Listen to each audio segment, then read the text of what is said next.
ನಮಸ್ಕಾರ ಸ್ನೇಹಿತರೆ, ಭಕ್ತಿ ಕನ್ನಡ ಚಾನೆಲ್ಗೆ ನಿಮಗೆಲ್ಲರಿಗೂ ಹಾರ್ದಿಕ ಸ್ವಾಗತ.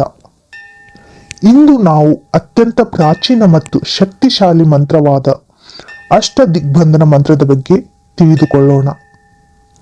ಈ ಮಂತ್ರವನ್ನು ಪಠಿಸಿದರೆ ಮನೆಯಲ್ಲೋ, ಮನಸ್ಸೋ ಅಥವಾ ನಮ್ಮ ಜೀವನದಲ್ಲೋ ರಕ್ಷಣೆ, ಶಾಂತಿ ಮತ್ತು ಶಕ್ತಿ ಎಂಬ ಮೂರು ಪ್ರಮುಖ ಶಕ್ತಿಗಳು ಸ್ವಯಂ ಸಕ್ರಿಯವಾಗುತ್ತದೆ ಎನ್ನುವುದರಲ್ಲಿ ತಪ್ಪೇ ಇಲ್ಲ.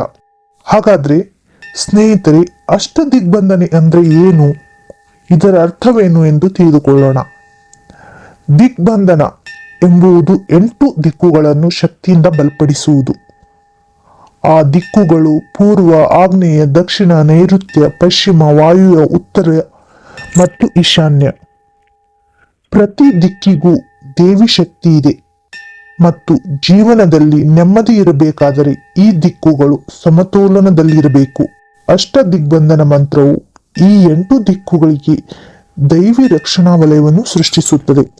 ಈ ಮಂತ್ರವನ್ನು ಪಠಿಸಿದರೆ ಇದರ ಅರ್ಥ ರಕ್ಷಣೆಯ ಆರಂಭಿಕ ಬೀಜ, ಧ್ವನಿ, ಅಪಾಯ, ನಕಾರಾತ್ಮಕ ಶಕ್ತಿ ಮತ್ತು ಗ್ರಹ ದೋಷಗಳನ್ನು ದಹಿಸುವ ಅಗ್ನಿಶಕ್ತಿ, ಪೀತಾಂಬರಧಾರಿ ದೇವಿಯ ದೈವಿ ಚೈತನ್ಯವನ್ನು ಆಮಂತ್ರಿಸುವುದು, ಎಲ್ಲ ದಿಕ್ಕುಗಳ ನಕಾರಾತ್ಮಕ ಚಲನೆಗಳನ್ನು ಸ್ತಬ್ಧಗೊಳಿಸುವುದು,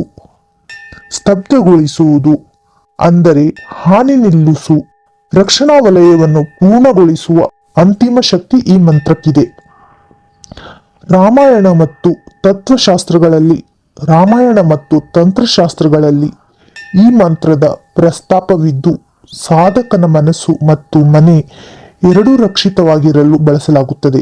ಈ ಮಂತ್ರವನ್ನು ಪಠಿಸುವುದರಿಂದ ಮನೆಯಲ್ಲಿ ನಕಾರಾತ್ಮಕತೆ ಕಡಿಮೆಯಾಗುತ್ತದೆ, ಕುಟುಂಬದ ಮೇಲೆ ರಕ್ಷಣಾ ವಲಯ ಸೃಷ್ಟಿಯಾಗುತ್ತದೆ, ಗುಪ್ತ ವೈರಿಗಳು ಕಣ್ಣೆದುರಿಗಿರುವ ಕೆಟ್ಟ ಶಕ್ತಿಗಳು ದೂರವಾಗುತ್ತವೆ, ಭಯ, ಆಘಾತ, ಅಪಘಾತ, ಮಾನಸಿಕ ಶಾಂತಿ ದೂರವಾಗುತ್ತದೆ, ಮನಸ್ಸಿಗೆ ಧೈರ್ಯ, ಶಾಂತಿ ಮತ್ತು ಆತ್ಮವಿಶ್ವಾಸ ಸಿಗುತ್ತದೆ, ಮಕ್ಕಳಿಗೆ ಮತ್ತು ಮನೆಗೆ ಸುರಕ್ಷತೆ ಹೆಚ್ಚುತ್ತದೆ. ಇದು ತಾಂತ್ರಿಕ ಮಂತ್ರವಲ್ಲ, ಆದರೆ ರಕ್ಷಣೆಗೆ ಬಳಸುವ ಶಕ್ತಿ ಮಂತ್ರ. ಹಾಗಾದರೆ ಈ ಮಂತ್ರವನ್ನು ಹೇಗೆ ಜಪಿಸಬೇಕು ಎಂದು ತಿಳಿದುಕೊಳ್ಳೋಣ. ಸ್ನೇಹಿತರೆ, ಈ ಮಂತ್ರವನ್ನು ಜಪಿಸುವಾಗ ಕೆಲವು ನಿಯಮಗಳನ್ನು ಪಾಲಿಸುವುದು ತುಂಬಾನೇ ಮುಖ್ಯವಾದದ್ದು. ಯಾವುದೇ ಮಂತ್ರವಿರಲಿ, ನಮ್ಮ ಸನಾತನ ಧರ್ಮದಲ್ಲಿ ಯಾವುದೇ ಮಂತ್ರವನ್ನು ಜಪಿಸುವಾಗ ಅದರ ಒಂದು ನಿಯಮಗಳನ್ನು ಪಾಲಿಸುವುದು ತುಂಬಾನೇ ಮುಖ್ಯವಾದದ್ದು.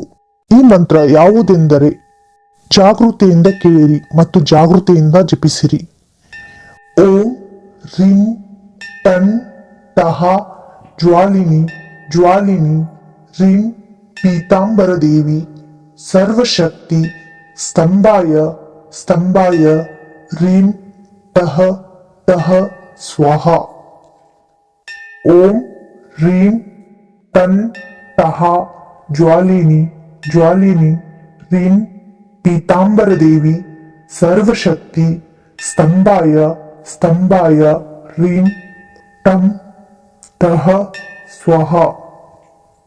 ಓಂ ರೀಂ ಟನ್ ಟಹ ಜ್ವಾಲಿನಿ ಜ್ವಾಲಿನಿ ರೀಂ ಪೀತಾಂಬರ ದೇವಿ ಸರ್ವಶಕ್ತಿ ಸ್ತಂಭಾಯ ಸ್ತಂಭಾಯ ರೀಂ ಟಹ ಟಹ ಸ್ವಾಹ. ಈ ಮಂತ್ರವನ್ನು ಜಪಿಸಿ ಮಂತ್ರಸಿದ್ಧಿಯನ್ನು ಮಾಡಿಕೊಳ್ಳಬೇಕಾಗುತ್ತದೆ. ಸ್ನೇಹಿತರೆ, ಸ್ಕ್ರೀನ್ನಲ್ಲಿರುವ ಈ ಮಂತ್ರವನ್ನು ಸೂರ್ಯಗ್ರಹಣವಾಗಲಿ ಅಥವಾ ಚಂದ್ರಗ್ರಹಣವಾಗಲಿ ಇರುವಾಗ 1008 ಸಾರಿ ಜಪಿಸಬೇಕು ಮತ್ತು ಸಿದ್ಧಿಯನ್ನು ಮಾಡಿಕೊಳ್ಳಬೇಕಾಗುತ್ತದೆ. ಮಂತ್ರಸಿದ್ಧಿಯ ವಿಷಯ ವಿಂಗಡಣೆ. ಅಷ್ಟದಿಗ್ಬಂಧನ ಮಂತ್ರವನ್ನು ನಿರ್ಜನವಾದ ಸ್ಥಳದಲ್ಲಿ ಕುಳಿತು ಜಪಿಸಬೇಕಾಗುತ್ತದೆ.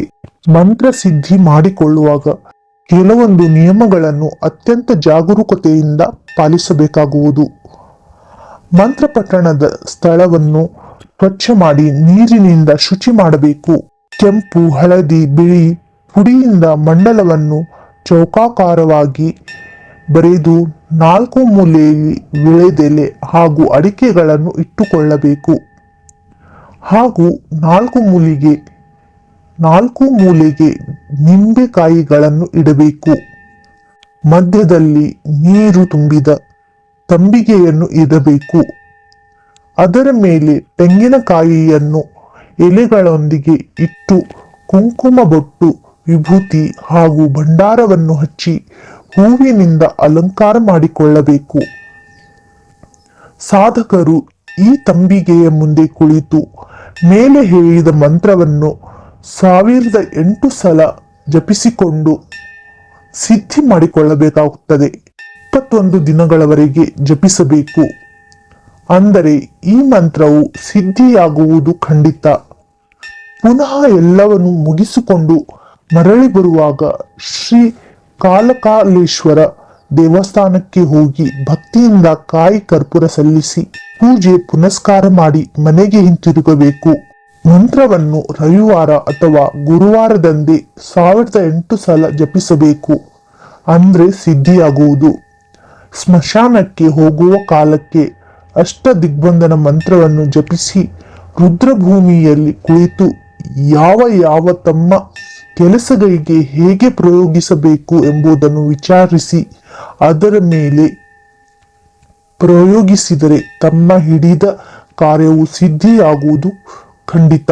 ಅಷ್ಟ ದಿಕ್ಕುಗಳಿಗೆ ದಿಗ್ಬಂಧನ ಮಾಡಿ ಮಂತ್ರ ತಂತ್ರಗಳನ್ನು ಪ್ರಯೋಗಿಸಿದರೆ ಉಪಯೋಗವಾಗುವುದು. ಕೆಲವೊಂದು ಈ ಮಂತ್ರವನ್ನು ಜಪಿಸುವಾಗ ಮತ್ತು ಈ ಒಂದು ಪ್ರಯೋಗವನ್ನು ಮಾಡುವಾಗ ಕೆಲವೊಂದು ಎಚ್ಚರಿಕೆಯನ್ನು ನಾವು ಇಟ್ಟುಕೊಳ್ಳಬೇಕಾಗುತ್ತದೆ. ಅಷ್ಟ ದಿಕ್ಕುಗಳಲ್ಲಿ ಪೂರ್ವ, ಪಶ್ಚಿಮ, ಉತ್ತರ, ದಕ್ಷಿಣ ಮತ್ತು 4 ದಿಕ್ಕಿಗೂ ಹಾಗೂ ಉಪದಿಶೆಗಳಾದ ಈಶಾನ್ಯ, ಆಗ್ನೇಯ, ನೈಋತ್ಯ ಮತ್ತು ವಾಯುವ್ಯ ದಿಕ್ಕುಗಳಿಗೆ ಪೂಜೆ ಮಾಡಿ ಕಾಯಿ ಒಡೆಯಬೇಕು. 8 ದಿಕ್ಕಿಗೆ ಲಿಂಬೆ ಹಣ್ಣನ್ನು ಇಡಬೇಕು. ನಂತರ ಅಷ್ಟ ದಿಕ್ಕುಗಳಿಗೆ ಪೂಜೆ ಮಾಡಬೇಕು. ಒಂದೊಂದು ದಿಕ್ಕಿಗೆ ಮಂತ್ರವನ್ನು ಪಠಿಸಬೇಕು. ಆಮೇಲೆ ಮಧ್ಯದಲ್ಲಿ ಕುಳಿತುಕೊಂಡು ಯಾವ ಕಾರ್ಯವನ್ನು ಮಾಡಬೇಕು ಎನ್ನುವಿರೋ ಆ ಮಂತ್ರವನ್ನು ಮಂತ್ರಿಸಿದರೆ ಕಾರ್ಯವು ಸಿದ್ಧಿಯಾಗುತ್ತದೆ. ಸ್ನೇಹಿತರೆ, ಈ ಒಂದು ಮಂತ್ರವು ತುಂಬಾನೇ ಶಕ್ತಿಯುತವಾದದ್ದು. ಇದರ ಪ್ರಯೋಗ ಮತ್ತು ಇದನ್ನು ಜಪಿಸುವಾಗ ತುಂಬಾ ಶ್ರದ್ಧೆಯಿಂದ ಮತ್ತು ಭಕ್ತಿಯಿಂದ ಜಾಗೃತೆಯಾಗಿ ಜಪಿಸಬೇಕು. ಇದು ಒಂದೇ ಒಂದು ಮಂತ್ರ, ಆದರೆ ಈ ಮಂತ್ರದ ಶಕ್ತಿ ಅಪಾರ. ಸ್ನೇಹಿತರೆ, ನಿಮಗೆ ಈ ಮಂತ್ರದ ವಿವರಣೆ ಇಷ್ಟವಾದರೆ ಲೈಕ್ ಮಾಡಿ, ಹಂಚಿಕೊಳ್ಳಿ ಮತ್ತು ನಮ್ಮ ಚಾನಲ್ ಭಕ್ತಿ ಕನ್ನಡ ಚಾನಲ್ ಅನ್ನು ಸಬ್ಸ್ಕ್ರೈಬ್ ಮಾಡಿಕೊಳ್ಳುವುದನ್ನು ಮರೆಯಬೇಡಿ.